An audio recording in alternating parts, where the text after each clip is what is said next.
तो भाई लोग कैसे हो आप लोग। स्वागत है आपका मेरे चैनल में एबी मांगा एक्सप्लेन में। और हाँ, चैनल पे नए हो तो सब्सक्राइब कर देना भाई लोग। तो चलो शुरू करते हैं अपना एपिसोड के स्टार्टिंग में हमें उस टकलू बॉस को दिखाते हैं जो अपना टकला टेढ़ा करते हुए उसे कई बार देखने लगता है और परेशान होता है और मन में सोचने लगता है और कहता है सभी लोगों में से यह उसे ही होना क्यों चाहिए था। ये कहकर उस लड़की के पास देखने लगता है। टकलू के नजरों में से वो हमें ऐसी दिख रही होती है मानो एक डेविल जैसी दिख रही होती है। उसे देखकर टकलू कहता है कि कुरोहा एक फिक्सर है जो शैडो सोसाइटी के तहत काम करती है। जब हम जापान में बिजनेस अपॉर्चुनिटी की तलाश कर रहे थे, ऐसा कोई ग्रुप नहीं था जो हमारे रास्ते में खड़ा हो सके, यानी जब तक वो नहीं आई। मतलब ये कुरोहा की बात कर रहा होता है कि वो अकेले बंदी आती है उन लोगों के बीच में। उतने में कुरोहा उन लोगों के तरफ देखती है और कहने लगती है कि मैं कुरोहा हूँ शैडो सोसाइटी से, मैं यहाँ पे तुम सभी को मिटाने आई हूँ। ये मोटू अपनी फ्लैशबैक बता रहा होता है। उतने में वहाँ पे जितने भी बंदे दारू बीरू पी रहे होते हैं, ये बात सुनने के बाद वो हंसने लगते हैं कुरोहा की। एक बंदे के पास तो गन भी रहती है। उतने में ही कुरोहा के हाथ में दिखाते हैं एक नाइफ रहता है छोटा सा। कुरोहा अपने हाथ में नाइफ टाइट से पकड़ती है और सामने की तरफ एक स्लैश अटैक मारती है। वो अटैक सीधा दो बंदे के ऊपर लगता है जिसके हाथ में एक नाइफ रहता है, तो सीधा उस बंदे के गर्दन पे ही लगता है और वहाँ पे कट लगने के बाद उसके गर्दन से खून निकलने लगता है और भी एक बंदे कुछ समझ पाते हैं। उतने में ही कुरोहा क्या करती है, बड़े तेजी से सबके ऊपर एक स्लैश अटैक मारने लगती है तेजी से, और ज्यादा करके बंदे उसके अटैक से घायल होने लगते हैं। उनमें से एक बंदा तो कुरोहा के ऊपर निशाना पॉइंट करता है अपने गन से, लेकिन कुरोहा इतनी फास्ट मूवमेंट कर रही होती है इसलिए उसको भी निशाना लगाने में दिक्कत हो रही होती है, इसलिए वो गोली नहीं चला पा रहा होता है। कुरोहा अपने स्पीड का फायदा उठा रही होती है और वो और भी लोगों के ऊपर स्लैश मारती है। जहाँ पे वो कट मारती है वहाँ से खून निकलने लगता है। साइड में खड़े हुए लोग भी ये देख के हैरान होते हैं, उन्हें भी कुछ समझ में नहीं आता कि ये इतना फास्ट कैसे मूव कर सकती है और सबको मार कैसे सकती है। ये सोचकर ओ टकलू कहता है उस समय उसके हाथ में नाइफ के अलावा और कुछ भी नहीं था। उतने में टकला बॉस प्रेजेंट में आता है, उसे देख के परेशान होता है और कहने लगता है जिन्होंने हमें जापान भेजा था उस दिन उसने सबको खत्म कर दिया। ये मन में कह के वो उसके पास देखने लगता है। तभी कुरोहा को दिखाते हैं जो आगे की ओर बढ़ रही होती है अपने चीफ की तरफ। उस लड़की को आता हुआ देख के चीफ का बंदा जो चीफ के पास आता है और परेशान होता है और चीफ से कहने लगता है परेशान होकर, बॉस मुझे नहीं लगता कि और एक फाइट हम लोग कर सकते हैं। ये बात सुन के चीफ सामने की तरफ देखता है और उस बंदे से कुछ भी नहीं कहता। दूसरे साइड हमें एजिन को भी दिखाते हैं जो उस बंदी को आता हुआ देख रहा होता है और वो वैन के पास ही रहता है खड़ा। उतने में कुरोहा आगे की ओर बढ़ने लगती है चीफ के तरफ और आगे बढ़ते हुए कहती है मैं अपना नाम बताती हूँ, मैं कुरोहा हूँ और तो मैं शैडो सोसाइटी से हूँ। आप सर चार डेसुक हो राइट। ये बात सुन के चीफ तो हैरान होता है और कहने लगता है कि सर साला मैं इसका सर कब बन गया। उतने में चीफ खुद को संभाल लेता है और थोड़ा परेशान रहता है और उससे कहने लगता है ओ अच्छा आपने मेरा नाम सही लिया, लेकिन तुम मुझे सर मत बोलो यार, जानो सोना बाबू बोल सकते हो। ये सुन के कुरोहा कहने लगती है बाबू तो मैं सपने में नहीं कह सकती, लेकिन क्या तुम उस आदमी को और उसके सभी लोगों को क्या हमें सौंप सकते हो। ये बात सुन के चीफ उसके तरफ देखता है और कहता है कि तुम क्या चाहते हो कि मैं उन लोगों को तुम्हारे हाथ में सौंप दूं। ये बात सुन के कुरोहा कहने लगती है कि हाँ, झांग यू चैन और उसके साथ के लोग लंबे समय से हमारी नजर में है। उस लड़की की ये बात सुनने के बाद टकलू बॉस चिल्लाते हुए गुस्से में कहने लगता है चाडे सुख से, मतलब चीफ से कहता है चाडे सुख तुम सचमुच हमें उसके हवाले करने के बारे में नहीं सोच रहे हो है ना। वो डिटेक्टिव हमारा पीछा कर रहा है, तुम हमें अकेले कैसे छोड़ सकते हो। उस टकलू बॉस की बात सुन के चीफ अपना इरिटेट होता है और गुस्सा करने लगता है और कहने लगता है कि शट अप, तुम अपना साला मुंह बंद करो कमीने। उतने में चीफ और गुस्सा करता है और कहने लगता है हे टकलू से, और तुम्हारा नाम झांग यू चैन था, लगता है अब तक तो मैं तुम्हारा नाम भी नहीं जानता था। ये कहकर वो टकलू बंदे के ऊपर गुस्सा करता है। पीछे से कुरोहा अपनी खांसने लगती है, लेकिन चीफ उसके तरफ नहीं देखता, तो इसलिए कुरोहा फिर से खांसती है लेकिन चीफ नहीं देखता। पर कुरोहा के पीछे के बंदे डर रहे होते हैं। उस टकलू को दिखाते हैं जो इनकी बातें सुन रहा होता है, तो कुरोहा कहने लगती है चीफ से कि वो टकला दिख रहा है ना, तो उसका ही नाम झांग चिवान है, सॉरी झांग यू चैन। टकलू ये सुन के गुस्सा कर रहा होता है, तो मन में तो कह रहा होगा तो साला तेरा बाप टकला, तेरा पति टकला, तेरा बॉयफ्रेंड टकला, सब टकले टकले साले, सब खानदान टकला होगा तेरा। उतने में कुरोहा चीफ से कहने लगती है यदि तुम उसे और उसके साथीदारों को हमारे हवाले करते हो तो हम ये मेक श्योर करेंगे कि तुम्हें इस सब का मुआवजा मिले। तुम्हें सिर्फ अच्छा पैसा ही नहीं मिलेगा। यदि तुम जापान में एक्सपेंड करने की प्लानिंग कर रहे हो तो हम उसके लिए रास्ता बना देंगे। कुरोहा की ये बात सुनने के बाद टकलू और भी गुस्सा करने लगता है और चिल्ला के कहता है अरे भाई मैं ऑफर देता हूँ, यदि तुम मुझे इनके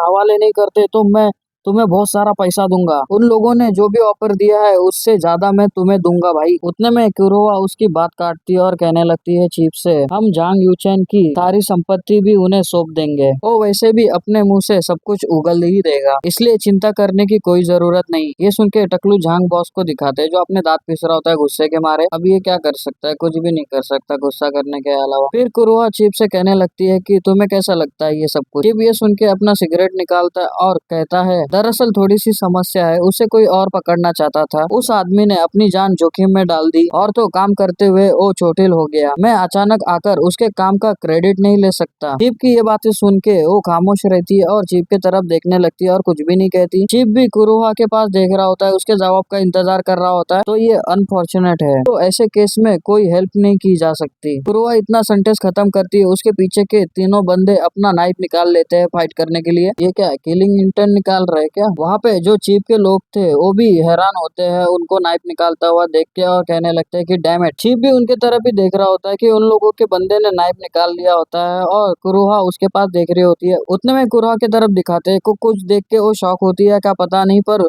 वो साइड के तरफ देखने लगती है। तुरंत उसकी नजर चीफ के साइड में जाती है उस वैन के पास। वहाँ पे कोई खड़ा नहीं रहता, इजिन भी गायब होता है वहाँ से। ये देखकर कुरोहा मन में सोचती है वो वहाँ पे नहीं है। ये कहकर वो और भी वहाँ पे देखने लगती है जहाँ पे गाड़ी के साइड में और बंदे गिरे होते हैं उनके साइड में, जहाँ पर इजिन को ढूंढ रही होती है। वो अपने इजिन को ढूंढ रही होती है चीफ के लोगों के बीच में भी और कहने लगती है कहाँ है वो। उतने में वो इजिन को देखते हुए याद करने लगती है और कहने लगती है मन में, वो पूरे समय मेरे नजरों के सामने ही था, वो अचानक कहाँ गया। और परेशान होकर वो सोचती है, मैंने अपनी नजर रेखा से किसी को खो दिया है। इसलिए कुरोहा फिर से एक बार अच्छे से देखने के लिए अपने नजरें वहाँ पे घुमा लेती है। इसलिए वो जहाँ पे इजिन खड़ा था उधर ही देखने लगती है, गाड़ी के पीछे। गाड़ी की तरफ अच्छे से देखती है लेकिन इजिन अपना दिखता नहीं उसे। उतने देर में कुरोहा के पीछे जो बंदा रहता है वो कुरोहा से कहने लगता है कि मैडम आपका ऑर्डर क्या है। ये बात सुन के कुरोहा उधर से नजर हटा लेती है और सोचने लगती है। उतने में दूर साइड से पुलिस आ रहे होते हैं, उनका हॉर्न बज रहा होता है, उनकी तरफ ही जा रहे होते हैं। कुरोहा के भी कानों में पुलिस की सायरन की आवाज आती है, इसलिए वो भी पीछे हटने का ऑर्डर देती है। तो चलो चले यहाँ से। कुरोहा की ये बात सुन के पीछे वाला जो बंदा रहता है उनका ही वो हैरान होके कुरोहा के पास देखने लगता है पर कुछ भी नहीं कहता। उतने में कुरोहा की तरफ दिखाते जो स्माइल करते हुए चीफ से कहने लगती है, चा डेसुक नीम, मैं चाहती हूँ कि हम फिर से मिले। उसकी ये बात सुन के चीफ उसके तरफ देखने लगता है। तभी वो कुरोहा पीछे मुड़ती है और वहाँ से जाने लगती है। चीफ उसे ऐसे ही जाता हुआ देख रहा होता है और चीफ के लोग भी परेशान होकर उसे जाता हुआ देख रहे होते हैं। उतने में हमें फिर वैन को दिखाया जाता है क्योंकि उसके कार के पीछे अपना इजिन होता है जिसके हाथों में बंदूक भी रहती है और नाइफ भी। अपना इजिन सिचुएशन देख के फाइट करता है, इसीलिए वो रेडी हो चुका होता है फाइट करने के लिए। लेकिन सामने वाला एनिमी ऐसे ही जा रहा होता है, इसलिए इजिन अपना कुछ भी नहीं करता। दुश्मन का एक गलत कदम और इजिन उनको तबाह कर देगा। उतने में कुरोहा को दिखाते हैं जो अपने बंदों के साथ जा रही होती है। पीछे वाला बंदा कहने लगता है कुरोहा से, अभी भी बहुत देर नहीं हुई है, मैं पुलिस के आने से पहले ही उन्हें बाहर निकाल लूंगा और साथ में झांग को भी लेके आऊंगा। ये सुन के कुरोहा कहने लगती है उस बंदे से कि नहीं, अगर हम ऐसा करते हैं तो हम भी खतरे में पड़ेंगे। कुरोहा की ये बात सुन के उसका बंदा कहने लगता है व्हाट, पर हम कैसे खतरे में पड़ेंगे। ये सुन के कुरोहा सीरियस होती है और उस बंदे से कहने लगती है, जिस मोमेंट में चा डेसुक ने हमारी ऑफर को ठुकरा दिया, तुम्हें पता है जिस बंदे ने जांग चुआंग को टेक डाउन किया था वो बंदा मेरे नजरों से ओझल हो गया। कुरोहा की ये बात सुन के वो बंदा भी काफी हैरान होता है, कोई ऐसा बंदा जो कुरोहा के भी नजरों से ओझल हो गया। फिर सीन हमें दूसरे साइड का दिखाते हैं जहाँ पर चीप होता है। तो चीप का बंदा जो टकलू होता है वो राहत की साथ छोड़ता है और चीप से कहने लगता है, ये पहली बार होगा, मैं पुलिस का सायरन सुनने के बाद बड़ा ही खुश हुआ। ये सुन के चीप भी कहता है हाँ मैं। ये कहकर चीप आगे की तरफ जा रहा होता है, उतने में उसे वो टकलू बॉस दिखता है। तो चीप अपना दांत पीस रहा होता है, अजीब सा चेहरा बनाते हुए उस टकलू से कहने लगता है, अरे टकलू कमीने, तुम्हें राहत क्यों मिली हो जाने के बाद। चीप की ये बात सुन के टकला अपना टकला ऊपर करते हुए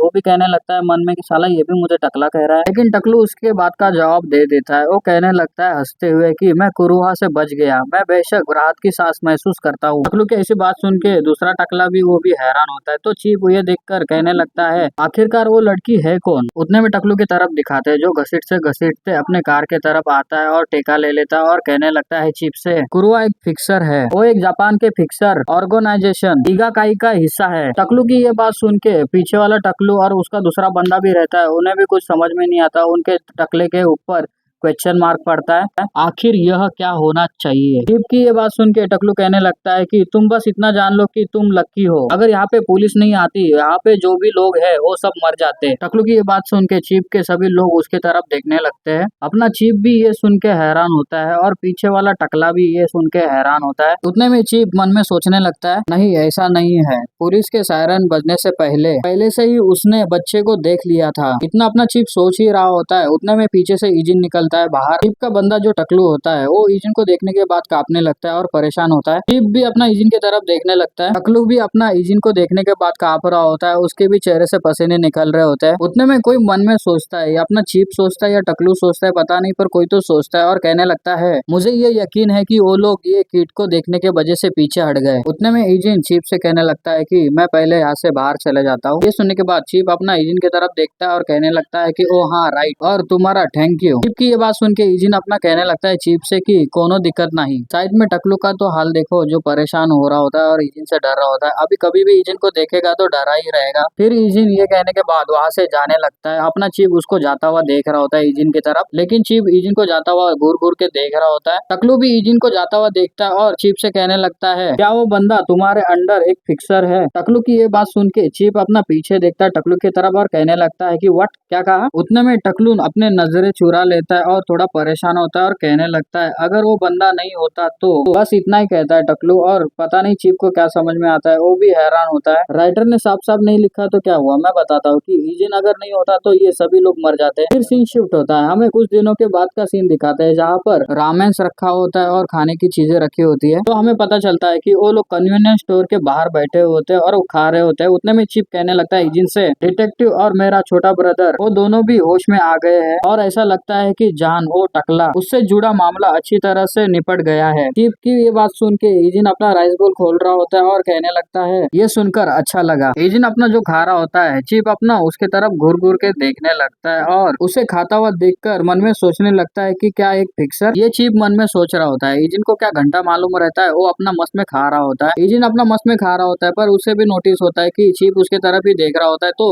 ईजिन चीफ से कहता है, तुम मुझे इस तरह से क्यों देख रहे हो। चीफ भी उस राइस बॉल को खाने लगता है और कहता है ईजिन से, तुम सचमुच इससे अच्छे से खा रहे हो, बस इतना ही है। तभी चीफ उस नूडल्स को भी खाने लगता है और कहने लगता है ईजिन से, अरे लेकिन तुम्हें पता है क्या, मेरे जो ब्रदर्स है वो कह रहे थे कि वो लड़की कुरवा कितनी सुंदर है। ये सुन के ईजिन को कुछ फर्क नहीं पड़ता, वो मस्त में अपना खाना चबा रहा होता है। चीफ का क्या कहना है कि ये अपनी ईजिन की गर्लफ्रेंड बनेगी क्या शायद से, तो क्या ये ईजिन की गर्लफ्रेंड बनेगी, बस ये कमेंट में लिख देना। तो खैर एपिसोड अच्छा लगे तो लाइक सब्सक्राइब और कमेंट और हाइप का बटन दबा देना भाई लोग। तो अपना ख्याल रखना और अपने फैमिली का भी। मिलते हैं नेक्स्ट एपिसोड में, बाय बाय।